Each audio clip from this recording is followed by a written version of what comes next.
বাংলাদেশে বিদ্বেষের বিষ বিশ্বমঞ্চে মুখ করেছে ইউনূস সরকারের, তারপরও লজ্জা নেই বাংলাদেশের। আর এবার ঘরোয়া প্রতিবাদের মুখে ইউনূস সরকার।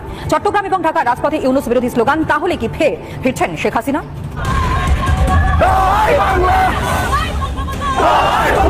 দিন শেষে আওয়ামী লীগ বিজয়ী হবে, আওয়ামী লীগ ঘুরে দাঁড়াবে এবং দিন শেষে শেখ হাসিনা এই দেশ চালাবেন। ছাত্রলীগ ভয়ঙ্কর রূপে ফিরে আসবে। এর পাশাপাশি আরেকটা বার্তা ছিল শেখ হাসিনা ফিরে আসবে। আপনি শব্দগুলো খেয়াল করেন, ছাত্রলীগ ভয়ঙ্কর রূপে ফিরে আসবে। পক্ষের আওয়ামী লীগের নেতাকর্মীর উপরে স্পেশালি 16 তারিখে ওরা কোনো আক্রমণ করে, কোনো অ্যাটাক করে, তাহলে আমরা অবশ্যই 17 তারিখ থেকে আমরা এদের বিরুদ্ধে পাল্টা আন্দোলন করব।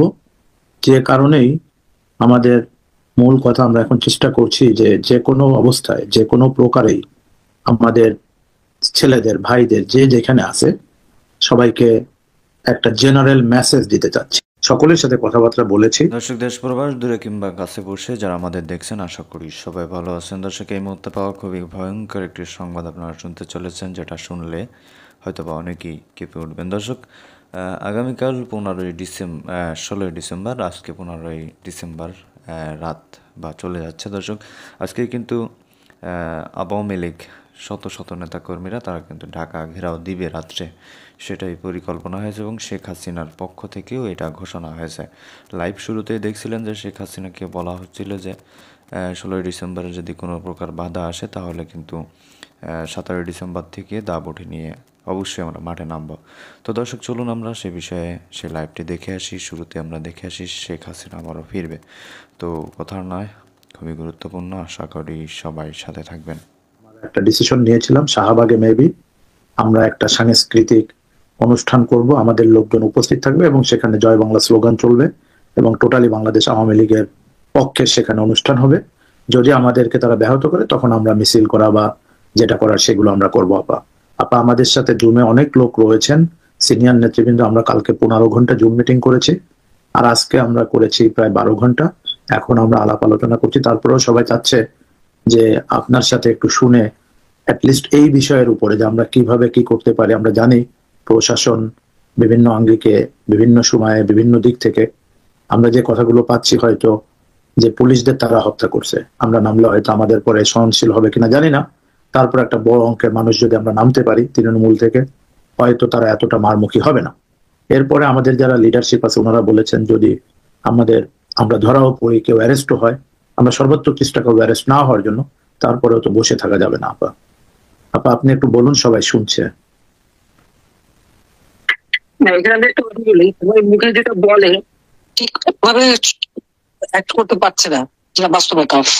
সবার সব থেকে আগে কাজ হবে সবার স্মৃতিসৌধে আমাদের পুষ্প মানে করা, সেই কাজটা আমাদের অবশ্যই করতে হবে।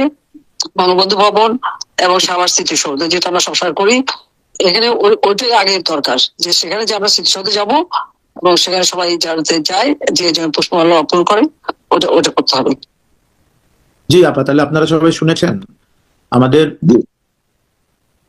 সবাই শুনেছেন মোহন ভাই? শুনছি ভাই। এক সেকেন্ড আপা, এক সেকেন্ড। মোহন ভাই আপনি একটু কথা বলেন। জি জি, আমি শুনতে পাচ্ছি ভাই। মোহন ভাই? হ্যাঁ, আমি শুনতে পাচ্ছি। আচ্ছা, আপা দুটো নির্দেশনা দিয়েছেন, তো ওই নির্দেশনা অনুযায়ী আমাদের ওই দুটো করতে হবে। তো এখন এটা তাহলে এখানে আর কোনো কথা নেই, কোনো কিন্তু নেই, কিভাবে করতে হবে সেটা আমাদেরকে সিদ্ধান্ত নিতে হবে ইনশাআল্লাহ। আপা রাব্বি ভাই, আমার একটা রিকোয়েস্ট, অবশ্যই আজকে রাতে কোনো না কোনো জায়গায় একটু বসতে হবে সিদ্ধান্তটা পাকাপোক্ত করার জন্য। এই আমার রিকোয়েস্টটা রাখার চেষ্টা করুন। আপা শুনছেন? হ্যাঁ, শুনতে পাচ্ছি। আমাদের থ্যাংক ইউ, আমরা ওভাবেই করব, যে দুটো আপনি বলেছেন আমরা অবশ্যই ওটা পালন করব। আর ওই যে বাহারায়, জি আরেকটা হচ্ছে, সেটা হলো যে এই যে শীতের সময় আমাদের পক্ষ থেকে সাধারণ মানুষের কম্বল বিতরণ থেকে শুরু করে এই ধরনের কিছু কাজ করতে হবে। কারণ এগুলি করতে গেলে তো আর বাধা দিলে সেটা আরো ক্ষতি হবে। আওয়ামী লীগ অফিসে যে ওখান থেকে কম্বল বিতরণ ঢাকা শহরে ওনার আমি ইউজ করতে পারি না, অনবরত বাঁচতে থাকে। সবাই একবার না পেলে তোমরা যখন মিটে মিটে কল করতে থাকো, আর তারপরে ওদের সাথে কথা বলে সেটা বন্ধ হয়ে যায়। আপা আমরা তো পাগল হয়ে গেছি যে ওই একবার ফোন করলে একবার করেন, তারপর একটু দম দেন। আচ্ছা, রেজাল্ট এই হয়ে যায় যে আর কারোর সাথে কথাই বলা যায় না, সবাই তাই করে, এটাই সমস্যা। আচ্ছা, যেটা আমি বলে যাচ্ছি, যে আমাদের 32 নম্বরে পুষ্পমাল্য অর্পণ করা, তারপরে সরদী উদ্যানে আমাদের শেখাচ্ছিল, আর কালচারাল অনুষ্ঠান একটা আয়োজন করো, সেটা সরদী উদ্যানে করতে পারলে সবচেয়ে ভালো হতো। জি আপা, তাহলে কালচারাল অনুষ্ঠান সরোয়ার্দী উদ্যান, ঠিক আছে আপা। আপার ওই আয়োজন করো, অল্প হোক কি হোক কিছু না হোক, আর যদি শাহবাগে বসতে পারে সেটা ভালো কথা। তবে ওরা কিন্তু এই 16 ডিসেম্বর নিয়ে আরো ব্যাপকভাবে ধরপাকড় শুরু করছে। আমরা তো একটা মেসেজ দিয়ে দিছি আপা, 2.5 মিনিটের একটা মেসেজ দিছি। ঘুরে বেড়াচ্ছে। জি 2.5 মিনিটের তো একটা মেসেজ দিছি যে আমাদের ছেলেদের বা ভাইদের যদি অ্যারেস্ট করা হয় বা কোনো প্রকার করা হয় তাহলে আমরা কিন্তু নেমে যাবো। হ্যাঁ জি আপা। আপা তাহলে ওই বলেন। যেটা করতে হবে ফার্স্টে এই সাধারণ গরিব সমাজে শীত বস্ত্র বিতরণ। জি আপা, জি আপা তাহলে আরেক অনুষ্ঠান শুরু করেন। ওকে আপা, জি ধন্যবাদ আপা, থ্যাংক ইউ সো মাচ। আপনি তাহলে আপনি আমাদের আরেকটা কাজ করেন, আমাদের জুমে আরেকটা দেন, আমাদের 1000-এর উপরে লোক থাকবে, যেদিন আমরা বাংলাদেশকে আর একবার ইয়ে করবো, একটা ডেট আপনি দিয়ে দিলে ওই ডেট অনুযায়ী আমরা বললে 1000-এর উপরে পার্টিসিপেট আমাদের সাথে জয়েন করবে। ঠিক আছে তাহলে থ্যাংক ইউ। তাহলে ওই আমরা একটা ডেট সবাই সিলেক্ট করে আমরা ধরেন একেবারে ডিসেম্বরের 30 তারিখ বা 29 তারিখ এরকম একটা ডেট নিয়ে নিই আপা। আপা আমার তো জানুয়ারি পর্যন্ত শিডিউল তৈরি করা, তা জানুয়ারি পর্যন্ত জানুয়ারি 1 পর্যন্ত আমার শিডিউল তৈরি করা, তৃণমূল সব চাঙ্গা। চান্স পাই না, সেটা একটু খেয়াল রেখো। জি আপা, জি আপা, কোনো অসুবিধা না, আমরা তো ইনশাল্লাহ তৃণমূল এখন রেডি আপা, ইনশাল্লাহ তৃণমূল রেডি, সবাই খুব হ্যাপি।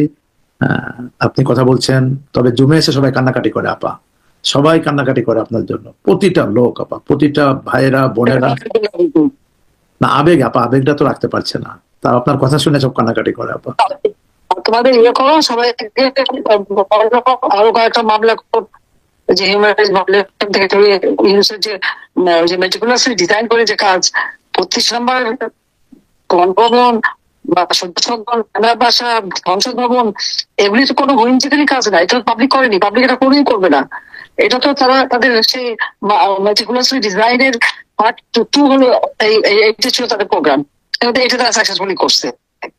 পার্ট 1 ছিল তাদের আন্দোলন, আর পার্ট 2 ছিল এগুলি আগুন দিয়ে পুরো 30 নম্বরটা পড়ানো, এবং সেটা তারা একটু ছাড়া যাবে না।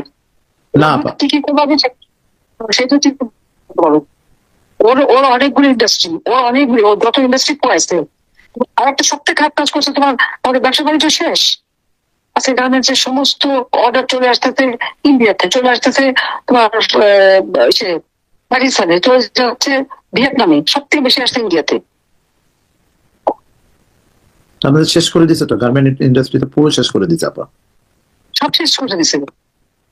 আর ওর নিজের ইন্ডাস্ট্রি আছে, তো ওইগুলি একটা হিসাব রাখতে কম, কিন্তু ওটা ধ্বংস করলে নিজটা ছাড়তে না।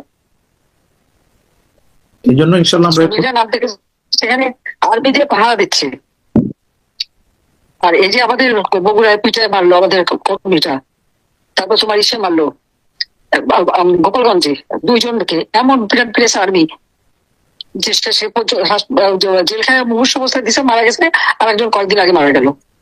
আপা কালকে খুলনায় একজনকে আমাদের, আমরা শান্তি রক্ষা মিশনে আমাদের সশস্ত্র বাহিনী। দর্শক, আবারও রাজনীতির মাঠে কর্মসূচির ঘোষণা করলো বাংলাদেশ আওয়ামী লীগ, আবারও রাজপথে নামার কর্মসূচি ঘোষণা করলো বাংলাদেশ আওয়ামী লীগ। তো দর্শক শ্রোতা, আপনারা কিন্তু সকলেই জানেন রাত পোহালেই আমাদের ইতিহাসের বিজয়ের দিন। তো দর্শক শ্রোতা, ইতিমধ্যে বিজয় দিবস উপলক্ষে আওয়ামী লীগ করলো প্রকাশ্যে রাজপথে নামার কর্মসূচির ঘোষণা। ইতিমধ্যে খবরের শিরোনাম হচ্ছে বিজয় দিবসে আওয়ামী লীগের একগুচ্ছ কর্মসূচির ঘোষণা। তো দর্শক শ্রোতা, রাত পোহালেই এবার রাজপথে নামছে, মাঠে নামছে বাংলাদেশ আওয়ামী লীগ। খবর বলা হচ্ছে মহান বিজয় দিবস উপলক্ষে জাতীয় স্মৃতিসৌধে শ্রদ্ধা নিবেদন সহ সারা দেশে একগুচ্ছ কর্মসূচির ঘোষণা করেছে বাংলাদেশ আওয়ামী লীগ। দেশের সব সাংগঠনিক জেলা উপজেলা পর্যায়ে বিজয় শোভাযাত্রা করার ঘোষণাও দিয়েছে দলটির পক্ষ থেকে। তো দর্শক শ্রোতা, প্রায় 1 মাস 5 দিন পর, অর্থাৎ শহীদ নূর হোসেন দিবসে গুলিস্তানের 0 পয়েন্টে আওয়ামী লীগ একটা কর্মসূচির ঘোষণা দিয়েছিল। সেদিন করতে পারেনি কর্মসূচিটা, তাদেরকে বাধা দেওয়া হয়েছিল, তাদেরকে বৈষম্য বিরোধী ছাত্র আন্দোলন এবং বিএনপি এবং বিভিন্ন রাজনৈতিক দল থেকে তাদেরকে কর্মসূচি করতে বাধা দেওয়া হয়েছিল। ঠিক 1 মাস 5 দিন পর নতুন ভাবে রাজপথে নামার ঘোষণা দিয়েছে বাংলাদেশ আওয়ামী লীগ।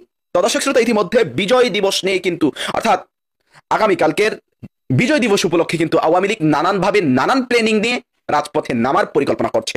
তো দর্শক শ্রোতা, এই ঘোষণাটি অর্থাৎ রাজপথে নামার ঘোষণাটি রোববার 15 ডিসেম্বর দলটির ভেরিফাইড ফেসবুক পেজে এই কর্মসূচির ঘোষণা করা হয়। তো দর্শক শ্রোতা, এরপর যে বিষয়টি বলা হচ্ছে খুবই গুরুত্বপূর্ণ, খুবই ইম্পর্টেন্ট। দেখেন কি বলা হচ্ছে।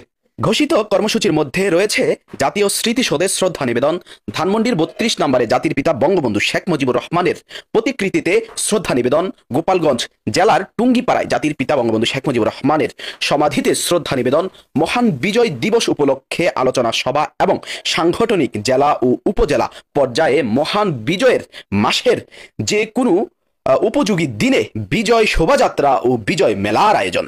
তো দর্শক শ্রোতা, আওয়ামী লীগ কিন্তু বলেছে এই বিজয়ের মাসে যে কোনো দিনে কর্মসূচি করতে। তো দর্শক শ্রোতা, এরপর দেখেন আরো কিছু গুরুত্বপূর্ণ কথা বলা হয়েছে, খুবই মনোযোগ দিয়ে একটু শুনুন। এছাড়া বাংলাদেশ আওয়ামী লীগের কেন্দ্রীয় কর্মসূচির সঙ্গে সামঞ্জস্য রেখে সাংগঠনিক জেলা ও উপজেলা পর্যায়ে অনুরূপ কর্মসূচি পালনের জন্য নেতাকর্মীদের আহ্বান জানানো হয়েছে। এরপর বলা হচ্ছে আওয়ামী লীগের ফেসবুক পেজে আরো বলা হয় 16 ডিসেম্বর মহান বিজয় দিবস, বাঙালি জাতির আত্মগৌরবের দিন। 1971 সালের এই দিনে মুক্তিযুদ্ধের সর্বাধিনায়ক জাতির পিতা বঙ্গবন্ধু শেখ মুজিবুর রহমানের নেতৃত্বে ও আওয়ামী লীগের নেতৃত্বে নির্বাচিত সরকারের অধীনে পরিচালিত দীর্ঘ 9 মাসের রক্তক্ষয়ী মুক্তিযুদ্ধের চূড়ান্ত বিজয় অর্জনের মধ্য দিয়ে বিশ্ব মানচিত্রে অর্থাৎ আওয়ামী লীগ বলছে বিশ্ব মানচিত্রে অভ্যুদয় ঘটে স্বাধীন ও সার্বভৌম বাংলাদেশ রাষ্ট্রের। 30 লাখ শহীদদের আত্মদান আর 2 লক্ষ মা বোনের ত্যাগ তিতিক্ষা এবং কোটি বাঙালির আত্মনিবেদন ও গৌরব গাথা গণবীরত্বে পরাধীনতার অভিশাপ থেকে মুক্তি পায় বাঙালি জাতি। এরপর খবরের শেষ অংশে বলা হচ্ছে 14 ডিসেম্বরে অর্থাৎ শহীদ বুদ্ধিজীবী দিবসে আওয়ামী লীগের ব্যানারে কোনো কর্মসূচি পালন করতে দেখা যায়নি। তো দর্শক শ্রোতা, এক প্রকার বলা যায় একেবারে প্রকাশ্যে আগামীকাল রাজপথে নামবে আওয়ামী লীগ বিজয় দিবস উদযাপন করার জন্য। তো দর্শক শ্রোতা, ইতিমধ্যে আমরা দেখেছি আওয়ামী লীগ যদি রাজপথে নামে তাহলে কিন্তু কিছু একটা হবে, অর্থাৎ এটা শিওর ছাত্র জনতা এবং বিএনপি এবং বৈষম্য বিরোধী ছাত্র আন্দোলনকারীরা তারা অবশ্যই আওয়ামী লীগকে বাধা দেবে। তাহলে একটা পাল্টাপাল্টি একটা সংঘর্ষ হতে পারে। আমি আমার জায়গা থেকে বলবো অন্তর্বর্তীকালীন সরকার খুব সুষ্ঠুভাবে সকলকে বিজয় দিবস জানি খুব সুষ্ঠু এবং সুশৃঙ্খলভাবে জানি সকলে পালন করতে পারে। আমি আমার জায়গা থেকে আমি বলবো অন্তর্বর্তীকালীন সরকারের আইন প্রশাসন ডিএমপি কমিশনার এবং পুলিশ প্রধানকে এবং প্রশাসনের ঊর্ধ্বতন কর্মকর্তাদেরকে আমি রিকোয়েস্ট করব কোনো সংঘর্ষের ঘটনা জানি না ঘটে। আওয়ামী লীগ যদি আগামীকাল নামেও রাজপথে তাহলে আপনারা একেবারে শান্তিপূর্ণভাবে জানি তারা বিজয় মিছিল করতে পারে। কোনো রকম যদি উস্কানিমূলক যদি কিছু হয় সেটা আইনগত ব্যবস্থা অবশ্যই নেওয়া দরকার হবে। অবশ্যই দর্শক শ্রোতা, সরকারের নজর রাখতে হবে, বাড়তি নিরাপত্তা কালকে সারা দেশে জোরদার করতে হবে। তো দর্শক শ্রোতা, যাই হোক, এই বিষয়ে অবশ্যই কর্মসূচি নিয়ে আপনার মূল্যবান মতামত কমেন্ট বক্সে লিখে আমাদের সাথে একটু শেয়ার করুন। ধন্যবাদ। তো দর্শক, দেখলেন খুব গুরুত্বপূর্ণ প্রতিবেদন। এতক্ষণ আমাদের সাথে থাকার জন্য সবাইকে ধন্যবাদ জানাচ্ছি। দেখছিলেন আওয়ামী লীগের নতুন কর্মসূচি, পাশাপাশি সেই কল রেকর্ডটি যে অনেকেই শুনেছেন, তো বেশি ভাঙার দরকার নেই। তো যে যেখানে আছে সাবধান থাকবেন এবং আগামীকাল কি হয় সেটা দেখার অপেক্ষায়। তো ভালো থাকুন, সুস্থ থাকুন। পরবর্তী আপডেট পেতে আমাদের চ্যানেলটি সাবস্ক্রাইব করে রাখুন এবং পাশে রাখা বেল আইকনটি বাজিয়ে রাখুন। তো ভালো থাকুন, সুস্থ থাকুন। আল্লাহ হাফেজ।